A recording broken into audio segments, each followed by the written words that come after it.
Welcome to Life, Lessons, and Laughter with your host, Glenn Ambrose.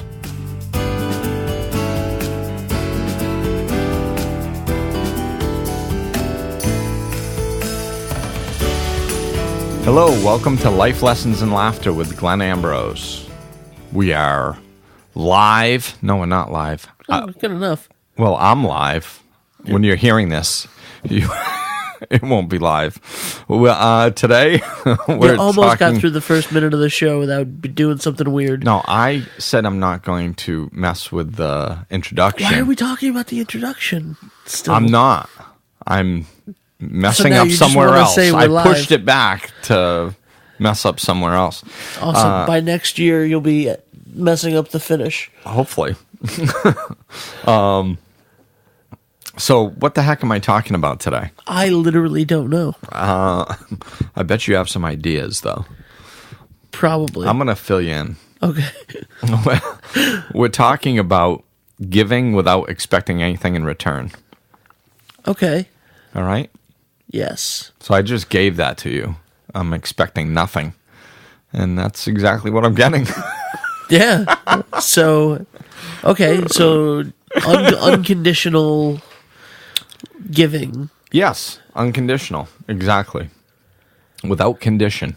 So most of us, what made me think of this is I touched on it in the last podcast.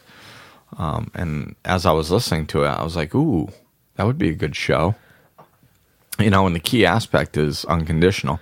So paraphrasing what I had said in the last podcast, it was something about, when most people are giving, like in a situation where we give to a friend and, a friend needs us and we're there for them and we give and we give and give. And then all of a sudden, and we say, oh, I'm such a wonderful person. I'm helping my friend and we feel good about ourselves and everything's wonderful. And then all of a sudden it's, we fall in a difficult place and all of a sudden we turn to our friends for help and they're not there for us. Well, in that situation, a lot of times we point the finger at the friend and go, oh, they were supposed to, why aren't they there for me? I was there for them. They're not there for me. And if we take that outlook on it, then when we were doing for our friend, it was conditional. It wasn't unconditional. And that's how we work subconsciously. If you're expecting your friend to give back to you, they need to give back to you, then what you're doing is you're making an unspoken deal with them. I'll give to you if you give to me. Right. And it's unspoken. They have no idea that this agreement has been made. and then all of a sudden, they're not living up to their side of the agreement. But there was never an agreement made. Right. What if there's like an expectation of and I feel like this isn't a bad thing, but when my best friend and I, 10 years ago, decided, not even thinking about it, and just this is the way it's always worked with us, if one of us does something for the other person, it's completely fine. The other person's going to do something very soon for you know what I mean? Paying for meals. Yeah. We will regularly buy each other's meals and it's never oh, hey, you owe me $10. Right. But there is the unspoken expectation that at some point in the future he's going to do this for me. Yeah, and I mean some relationships can work that way. They can work that way. And that's one of the reasons why that's a little bit safer is because it's more surface. You're not dealing with so much emotions. Right. When somebody's there for you in an emotional way, when you're really hurting emotionally, generally there's an aspect of feeling like a victim. to some degree, and then all of a sudden, so you're kind of open and wounded already, and now all of a sudden somebody's not there for you emotionally that you think should be. So now there's another hurt on top of it, So that can be a little bit more powerful, Well, like I had, But it's the same basis. yeah. But even like surface things, like just I had friends in like there are people that you meet that like you think you're close with that are very much like I will, you owe me this if I give you this, and like Right. it's not, there's definitely not an unconditional feeling with people that you like, some people that you're very close with. Yeah, and I would imagine. Right, but I mean, some of that, that's not always bad. It's not always bad. I mean, if you're in a tough financial position or something, and you want to, you have the right to make up whatever rules you want in life. Yeah. That you can feel comfortable with. So if buying somebody, if you have a certain person that doesn't feel that buying dinner for somebody and not getting paid back is okay, then it's more honest for them to say, listen, I will buy you dinner. I'm expecting you to buy me dinner in return. Yeah. Okay, well, at least it's spoken and it's up front. That's better than them not saying it, right, and then harboring a resentment because the other person has no idea. Yeah. That's more commonly what happens, right. So, there's certain things that, as long as, when we're upfront and honest, it keeps a lot of the mystery out of it and a lot of the hurt feelings. There's certain times that I do that. I mean, if there's, if it's easier for me to, let's say, put a plane ticket on my credit card or something. Right. But I'm sitting there going, well, I'm not paying for this person's plane ticket. I'm not in that financial position, so therefore I'm not going to do that. Well, I'm going to be very upfront and open, because some people slapping a few $100 on a credit card is nothing. Yeah. Whereas some people it is something. So I'm not leaving that to chance.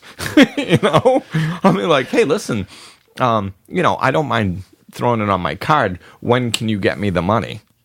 Just to make sure we're on the same page. Now, I don't think that that's me being unkind. It's just having clear expectations so everybody's on the same page. I don't know why I do this. I don't necessarily think it's a good thing.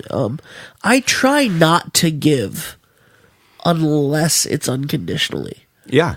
Well, that's good. Is like I don't know, like if I hopefully I do a good job of it, but like I feel like if I'm giving somebody something and I expect something back, like even if I'm upfront about it, like I feel weird.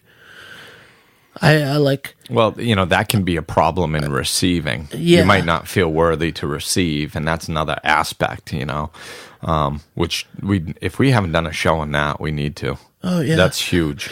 But, yeah, that, it can be that, but the, not giving, that's a lot of what I try to do. It's if I'm not in a position where I can give freely, then I don't give. Like generally, if I'm in a situation where I feel I can help somebody out in a situation, and I feel that they would benefit from the help, it's not every time you give help doesn't mean that somebody's going to benefit from it. Right. Sometimes you're enabling. Yeah.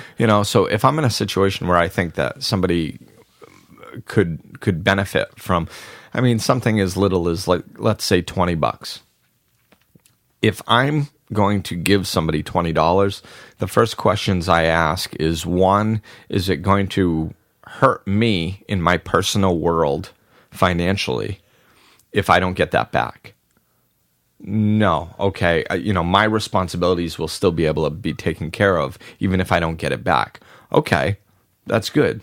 Secondly, am I going to hold a resentment towards this person if they don't give it back?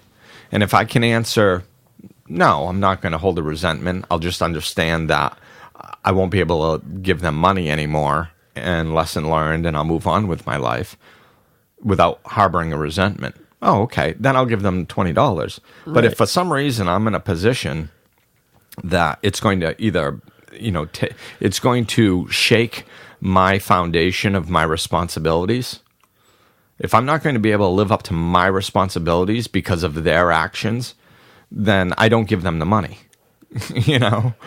And if I'm going to be walking around harboring a resentment towards them, then I don't give them the money. So that's my foundation of how I make my decision. And we're talking a lot about money, but it's not necessarily like, giving isn't just a monetary thing. No. It's giving of yourself, giving of your time, giving of good deeds. And that's the more complicated aspect, is Right. the emotional giving. Yeah. But it's really good. I'm glad we talked about the money first, because emotionally it's very similar To the money. to the money. Yeah. It's the same principle.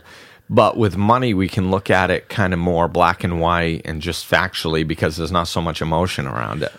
All right, so this just brought me to this train of thought, and tell me if I'm way off base here on this, but the phrase just popped into my head, like, I gave them the best years of my life.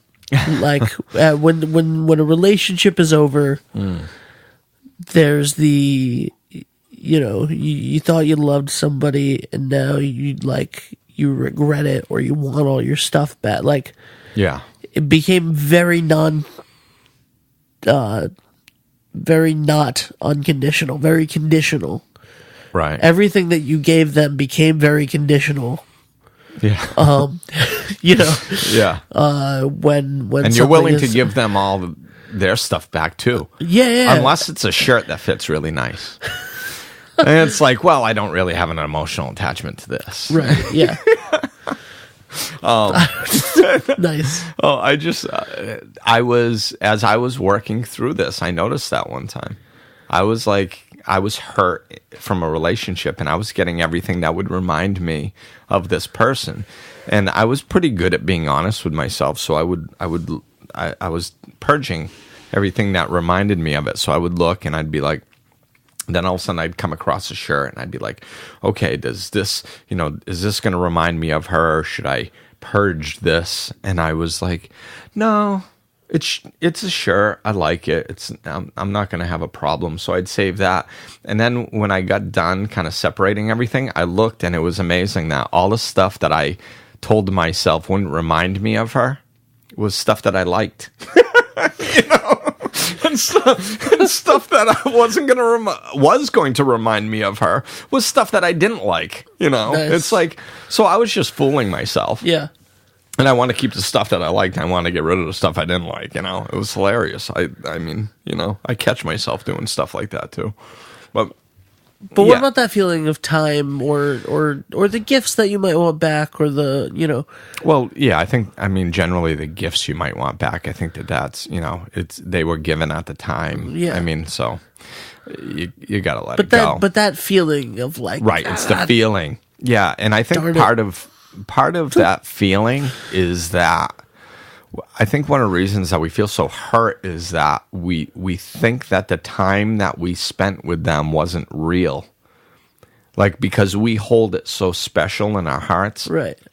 And it was so meaningful to us. Yeah. That we look back and we go, oh, that, it must not have been real for them, because otherwise they'd still want to be with us. And so it was all a lie, and it was all fake. And I gave, and I didn't get anything back, and we fall right into the victim mode. And I've been there, and it's not it's not a pretty place to be. But the reality of it is that time that you spent with that person was real. The feelings that you shared were real. That doesn't mean that they're going to last forever. And I think we touched on this in the relationship show we did recently. We could probably do a whole show on this too. But the most relationships are not, they're not really based in reality. They're not really based in that much truth, in that much long lasting. I mean, when we look around us, look at the divorce rate. It's, I think that is I think it's a true representation of our misconception of relationships. I don't think our relationships are really based in that much truth. People hang on to relationships because they don't want to be alone, out of fear, out of all kinds of things. But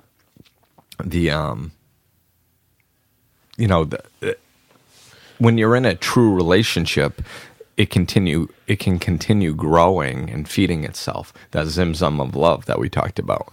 Zim-zum. But when you're in a relationship, it's there. When a relationship like that breaks up, you have to go through a grieving process, very similar to a death. Yeah. When I was younger, I was in this relationship that was very painful when it ended. And I was really not in good space, so I was not dealing with it well at all. and I ended up, I don't know how I did this, but I wandered into a library and I came out with this book.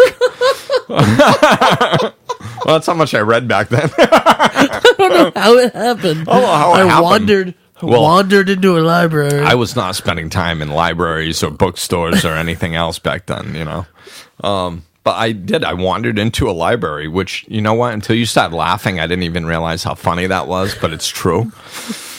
It's true that it's funny. And even weirder, I come out with a book on death, dealing with death. And I start reading this book, and it was making sense to me. I think it was the 5 stages of death, and I recognized that that's what I was going through, and that it was the death of a relationship. And I was going to go through different phases of grieving, of anger, of, and all that stuff. And it was profound at the time, and it really helped me identify what I was going through. We should do an entire episode or a series of episodes on books. Yeah. Different books that you would recommend, or like one episode. Situations. Yeah, one episode, or like a book you might recommend at the end of a topic. I think that would be helpful. You always have a different book that you're recommending me. Yeah, that's true. And it's funny. I'm not that huge of a reader either, but it's like me either. I just fell into. Haven't read a single one. Well, years ago, I fell into a pattern of just reading small amounts consistently, and it's helped. There is one book that has been taking up all of the storage, because I usually get them on audiobook when you suggest them to me, and then I listen to them much like a podcast.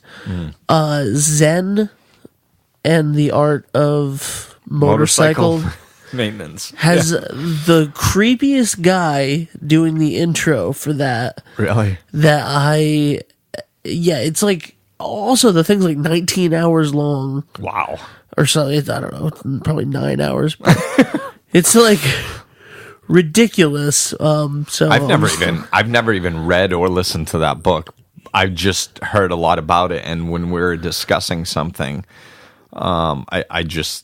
it came to me that would kind of fit in. A good thing for me to read, or listen to. I think this podcast should be a book. No, a listing of other podcasts we're going to do. That should be the title of it. Okay. Because we've come up with like 3 or 4 different ideas for podcasts during this podcast. Yeah. Usually this is the stuff that we would do in like a production meeting beforehand, but that doesn't exist. Right. Yeah. If we had actual production meetings, then maybe we would have done this then. Yeah. Those are overrated. But, but back to expecting relationships. nothing. Relationships was the last one. Yeah. This is unconditional giving. Unconditional giving. Yeah, it's important to do it for the pure joy of doing it. It's just that, and when you get rid of that, it's a lot of times it's just as much living in awareness. It's just pausing for a minute before you're about to do something and go, okay, now wait a minute. Am I doing this, because I want something in return? Or am I doing this just because I want to give to that person freely, expecting nothing in return? And if you just pause for 5 seconds and clarify that in your own mind, one, you're going to get more joy in doing it. And two, if it doesn't come back to you, you're going to have already made the agreement in your mind that it wasn't about that. So you're fine. It's I think we just need to be clear on what we're giving, and what we expect from others is, the expectations will get you hurt every time. It's not that we can't have people there for us when we need them, but we can't expect certain people to be there when we want them to. There's certain people that are capable of it and certain people that aren't. And we have to figure out those that are. So, all right. So, in dealing with relationships, it's best to not have expectations and to live in awareness. And not only are we looking forward to other podcasts that we're gonna cover in this episode, but this also is great continuation of a ton of past episodes where those were topics that we covered. Not having expectations, relationships was a recent one. Living in awareness. It all ties together. It's not weird, but you can really see the spider web. Yeah, and everything points back to each other. And since I just listened to the last podcast on the way here, it's so fresh in my mind. I say that I can deal with a lot of different situations because I understand the spiritual truths that flow underneath. This is an example of that. It's not that complicated. There's only so many spiritual truths that flow underneath everything. And if you can draw a line to them, you can figure out how to deal with them. Life isn't complicated. If you want to get to the truth, simplify. So you simplify and it becomes very simple and clear how to handle these situations and why you need to handle them that way. It's just this life buzzing around us is so busy and hectic, and we haven't been taught this stuff. So for us to get to that point, that's a lot of what I do is just shine a light on the truth. And then people, when it clicks inside somebody, they remember it and they go, oh yeah. It's not because they don't know this. Everybody has it within them. It's just they're kind of remembering it, And another thing, to go back to what you were saying before I got us back off of the unconditional giving track again, was the joy of doing it is to give and not expect something in return. To do that with the awareness of that is really a joyful experience. It's a fantastic way to it's a great way to fill your cup. Yeah, yeah, exactly. It's an awesome when you are able to give whatever it is, Whatever it is, your time, an ear. Yeah. Be there for someone. Listening, sometimes talking. It's, more often than not, people need an ear, when they're really hurting. Yeah. So to be there monetarily is so down on the list, of what we can do for people. There's a place for it, but yeah, the most we can ever give somebody is ourselves. And it's just being there, being completely present with somebody. It's amazing. And giving of yourself, you can take, I think every child should experience some sort of charity work, some sort of, I took my son down to hand out different materials, things that food stamps didn't cover, like paper articles, like toilet paper and soap and just stuff like that, cat food, dog food, anything that food stamps wouldn't cover. So we went to this church and we bagged up stuff, and people could check like 5 different things off the list that they wanted, and we'd bag them and give them to them. And you see my son doing that. You know, he was, I don't know, maybe like 10 or something. He loved it. You know, it's just, it gives you such a feeling. If you've never experienced something like that, you need to experience that, just giving, and how much pure joy it gives, you know, without expecting anything in return. I think that giving is very powerful. I'd like to do our quote now for the day, for this episode. Okay. And since we're on the, since we just got to the charitable portion of this, we'll go into this little thing and, this little area. It's a quote from Biz Stone, the, inventor of, Twitter. I was going to say, do you see this blank stare on my face? And, basically, it's for, corporate types and charitable donations. The quote is, businesses that do good do well. Yeah. And it's you know, the idea that if you go out and, you know, are charitable businesses that take a portion of what they're doing and make sure that they give it away, you know, are all, it helps. It does. It helps grow your business. And it's, you know, you can look at it energetically because, you know, when you give, you will get back. You will. You just can't give with that requirement because then it blocks it. But everything's just energy. So when you give, something has to come back to you, and you can only receive what you put out. So it's not going to come back to you negative. You know, it's going to come back positive. It's just sometimes, since it's spiritual, since it's energetic, we can't draw a line from one to another. So we think that it's not actually happening. But everybody that's tried it sees that, and it's growing in the corporate world more and more. You know, I mean, if you look at a lot of the businesses that are mainstream right now, a lot of them are giving back. Why? Because they're such wonderful people? No. I mean, quite frankly, it's not. Yeah. I mean, you know, there's still corporate America. Right.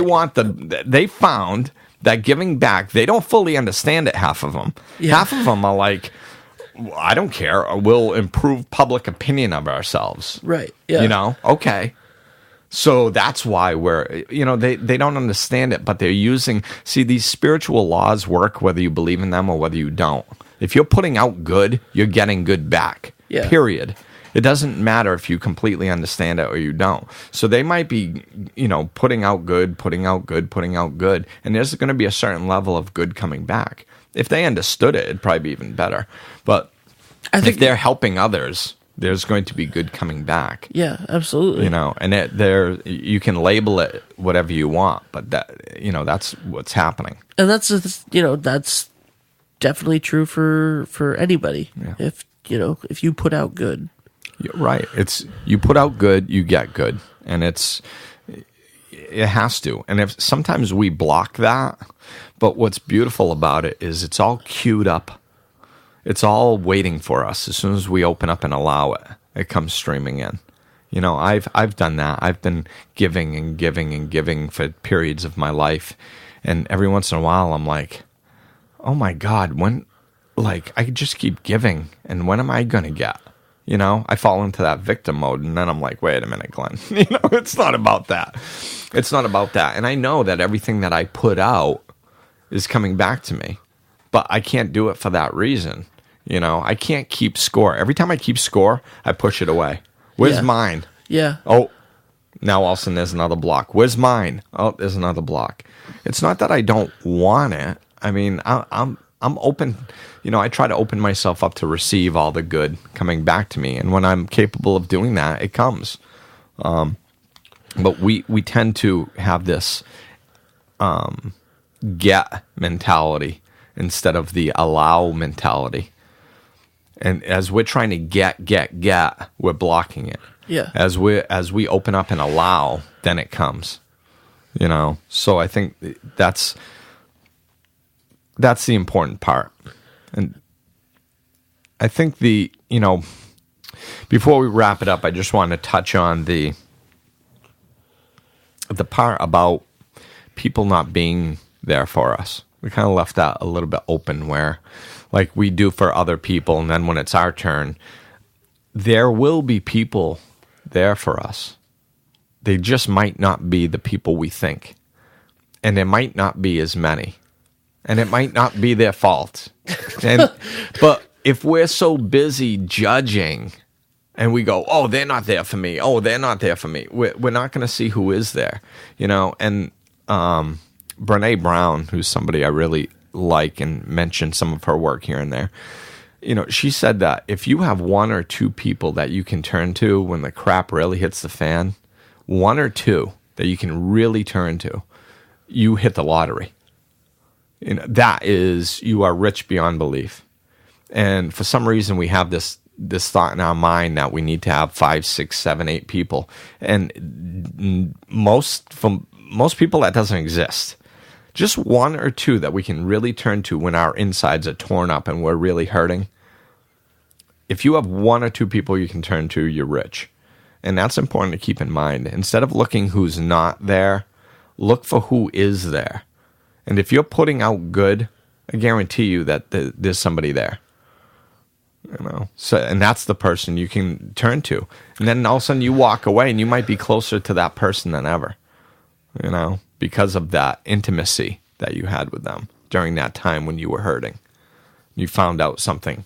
That doesn't mean you have to abandon all your other friends. Maybe they're good for you in other ways. Maybe they're just not good for you in that way. So I just kind of want to wrap that up a little bit. That's a great place to end it. Where can people find you? Not in the yellow pages. Why? I'm not in them, I don't believe. Do they even still have yellow pages? Yeah, they totally still have yellow pages. Well, why don't you find me online instead? life-enhancement-services.com. Facebook, Life Enhancement Services, and Facebook, Glenn Ambrose, Glenn with 2 N's. That's me. All right, peace out, everyone. Thanks for joining us. Talk to you soon. This podcast is presented by New Shore Productions. Executive producers Glenn Ambrose, Benjamin Barber, and David DeAngelis.